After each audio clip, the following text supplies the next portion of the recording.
नमस्कार, खबरें अब तक में आपका स्वागत है। मैं हूं आपके साथ पवन शर्मा। खबरें अब तक में आज बात होगी दिल्ली में लीडरशिप कॉन्क्लेव में पीएम मोदी के दिए बयान की, बिहार चुनाव को लेकर भाजपा की बनाई रणनीति की और विपक्ष के निशाने पर आने वाली दिल्ली की नई मुख्यमंत्री की। इन सभी मुद्दों पर विस्तार से चर्चा करेंगे, लेकिन इससे पहले आइए नजर डालते हैं इस वक्त की हेडलाइंस पर।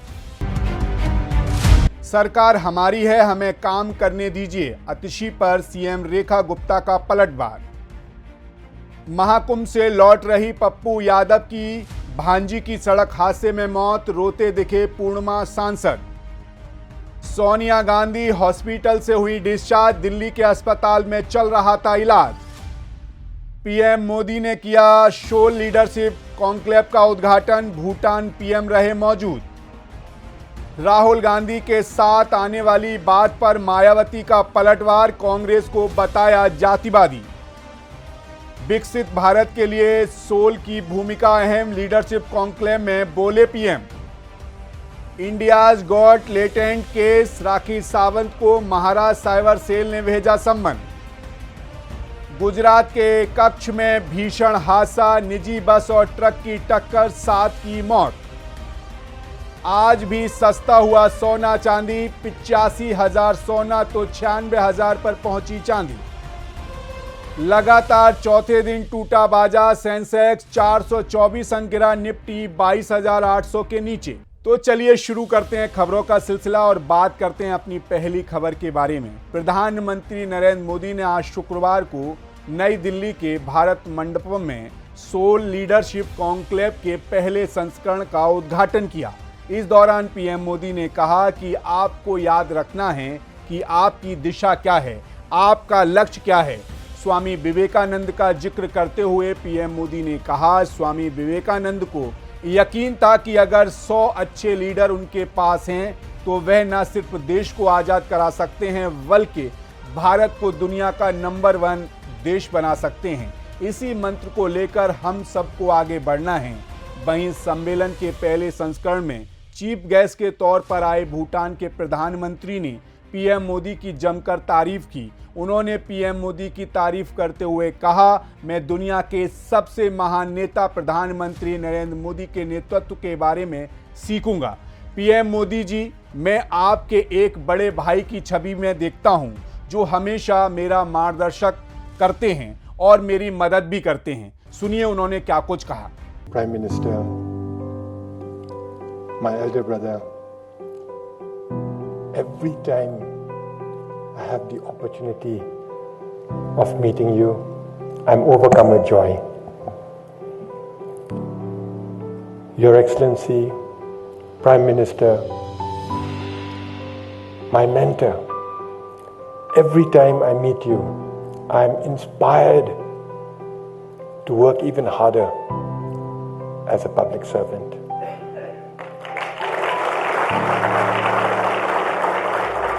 वहीं पीएम मोदी ने कहा कि 21वीं सदी में ऐसे लीडर की जरूरत है जो नवाचारों को सही तरीके से लीडर बना सके। उन्होंने कहा कि मानव संसाधन सबसे अहम और इसके दम पर कुछ भी हासिल किया जा सकता है। प्रधानमंत्री ने कहा कि भारत को ऐसे नेताओं की जरूरत है जो अपनी ज़रूरतें समझने के साथ ही अंतर्राष्ट्रीय स्तर पर लोगों का माइंडसेट समझ सकें और सभी के हित में काम कर सकें। आपको बता दें, 21 से 22 फरवरी तक चलने वाला 2 दिवसीय सोल लीडरशिप कॉन्क्लेव एक मुख्य मंच के रूप में काम करेगा, जहां राजनीति, खेल, कला और मीडिया, आध्यात्मिक दुनिया, सार्वजनिक नीति, व्यवसाय और सार्वजनिक क्षेत्र जैसे अलग अलग क्षेत्रों के नेता अपनी प्रेरक जीवन यात्राएं साझा करेंगे और नेतृत्व से संबंधित पहलुओं पर चर्चा करेंगे। खैर, इसी के साथ खबरें अब तक में रुक करते हैं अगली रिपोर्ट का। दिल्ली को नया मुख्यमंत्री मिल गया, अब प्रदेश की कमान एक महिला को दी गई है। जी हां, रेखा गुप्ता को दिल्ली का सीएम बनाया गया है, लेकिन आपने गौर किया होगा, दिल्ली के रामलीला मैदान पर मुख्यमंत्री रेखा गुप्ता के शपथ ग्रहण के कुछ देर बाद ही एनडीए ने अपनी बैठक की। सोशल मीडिया पर ग्रुप फोटो भी खूब शेयर की गई। एमपी के सीएम मोहन यादव ने बाहर आकर कहा कि पीएम नरेंद्र मोदी जब एनडीए शासित राज्यों के मुख्यमंत्रियों उप मुख्यमंत्रियों के साथ बैठक करते हैं तो इससे सरकार में कॉन्फिडेंस आता है, उत्साह और उमंग बढ़ती है। दरअसल शपथ ग्रहण में शक्ति प्रदर्शन का तरीका नया नहीं।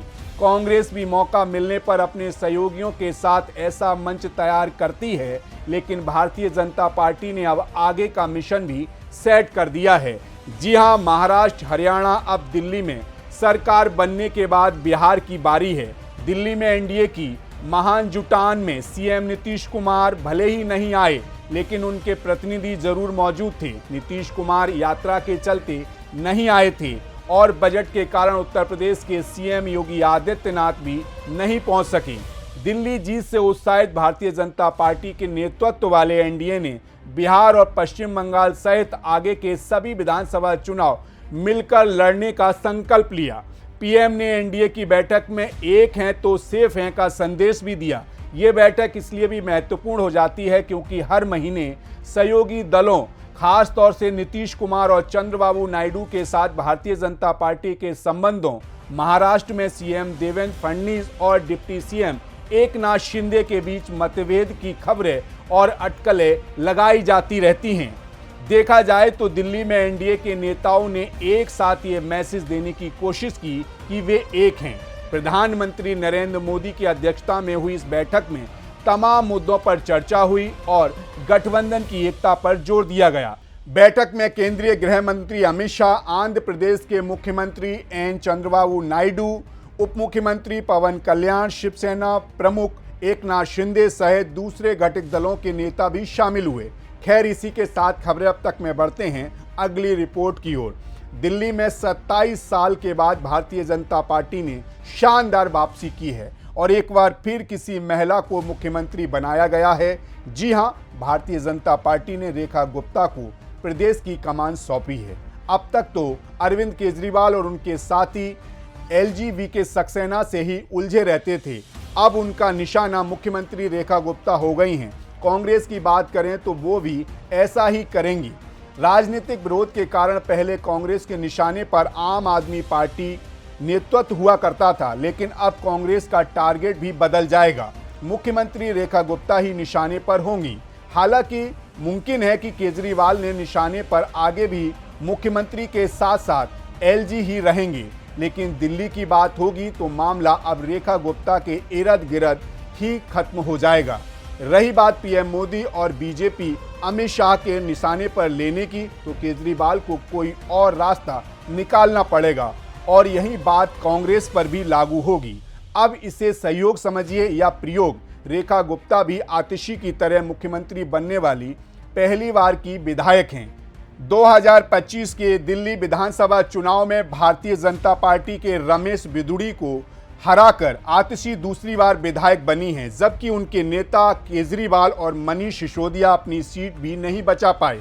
वहीं रेखा गुप्ता को मुख्यमंत्री की कुर्सी पर बैठाकर बीजेपी ने दिल्ली की महिलाओं को धन्यवाद तो बोला ही है, अब महिलाओं को हर महीने 2500 रुपए देने का वायदा निभाने की बारी है।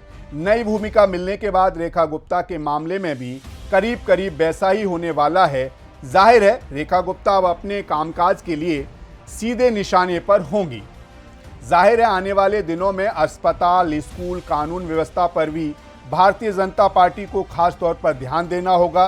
दिल्ली का मिजाज भी देश के बाकी राज्यों से काफ़ी अलग है। ऐसे में काम के अलावा यहाँ कोई और दांव ज़्यादा नहीं चलेगा। अगर दिल्ली में काम नहीं होगा तो बीजेपी की रेखा गुप्ता का भी केजरीवाल जैसा ही हाल होगा। मुफ्त की चीज़ें अब वोटरों के लिए सबसे ज़्यादा मायने रख रही हैं। ये केजरीवाल का ही दांव था जो बीजेपी को भी रेवड़ी पॉलिटिक्स अपनाने को मजबूर होना पड़ा। ऐसे में अब बीजेपी भी अगर चुनावी वायदे जरा भी इधर उधर हटती नजर आई तो लेने के देने पड़ जाएंगे। बीजेपी को हर हाल में चुनावी वायदों को लेकर सतर्क रहना होगा, वरना दिल्ली वाले बीजेपी को आईना दिखाने में देर नहीं लगाएंगे। खैर, जाते जाते आपको एक और अहम मुद्दे से रूबरू कराते हैं। प्रयागराज में चल रहा महाकुंभ अब अपनी समाप्ति की ओर बढ़ रहा है, लेकिन श्रद्धालुओं की भीड़ कम होने का नाम नहीं ले रही। महाकुंभ में अब तक 57 करोड़ लोग गंगा में स्नान कर चुके हैं। ऐसे में अगर आप भी इस इंतज़ार में थे कि 12 फरवरी के बाद महाकुंभ जाएंगे, जब भीड़ कम हो जाएगी तो आप गलत थे। शायद आप जैसे ही बहुत से लोग सोच रहे थे। हालांकि महाकुंभ में अब सिर्फ 5 दिन बचे हैं, लेकिन श्रद्धालुओं की भीड़ कम होने का नाम ही नहीं ले रही। श्रद्धालुओं का रेला लगातार प्रयाग चला आ रहा है। भीड़ को देखते हुए संगम रेलवे स्टेशन को 28 फरवरी तक के लिए बंद कर दिया गया है, यानी कि महाकुंभ के खत्म होने के बाद अब ये स्टेशन खुलेगा। सवाल ये उठ रहा है कि आखिर महाकुंभ का पवित्र स्नान बीत जाने के बाद भी भीड़ रुकने का नाम क्यों नहीं ले रही। हालांकि 26 फरवरी को महाशिवरात्रि पर इस बार अंतिम स्नान होने वाला है। आज की तारीख में प्रयागराज को जाने वाली भीड़ को पता है कि वहां व्यवस्था बहुत अच्छी नहीं है। करीब 10 से 15 किलोमीटर पैदल चलना पड़ रहा है। ट्रेनों में जगह नहीं है। भगदड़ कभी भी हो सकती है। पेट्रोल पंपों पर तेल नहीं है। ढाबों पर 100 रुपए में एक रोटी मिल रही है। बाथरूम जाने के लिए जगह नहीं है, लेकिन इसके बाद भी लोग वहां जा रहे हैं। एक बात और है जो सबसे महत्वपूर्ण है, उसकी ओर किसी का ध्यान नहीं जा रहा। वो है मोदी और योगी की लोकप्रियता। आज की तारीख में लोग अपने नेता, अभिनेता, खिलाड़ियों को प्यार तो करते ही हैं और खुलकर उस प्यार का प्रदर्शन भी करते हैं। कुंभ में जाने का मतलब है कि हम मोदी और योगी के साथ हर लेवल पर हैं। कुंभ जाकर लोग साबित कर रहे हैं कि हम हिंदू हैं और मोदी और योगी के कट्टर समर्थक हैं। यही कारण है कि कांग्रेस और समाजवादी पार्टी के नेताओं ने भी कुंभ में डुबकी लगाई। खैर, आपकी इस मुद्दे पर क्या राय हमें ज़रूर बताइएगा और मुझे दीजिए इजाज़त और आप बने रहिए सी न्यूज़ भारत के साथ। हर खबर आपके साथ, आपके हाथ।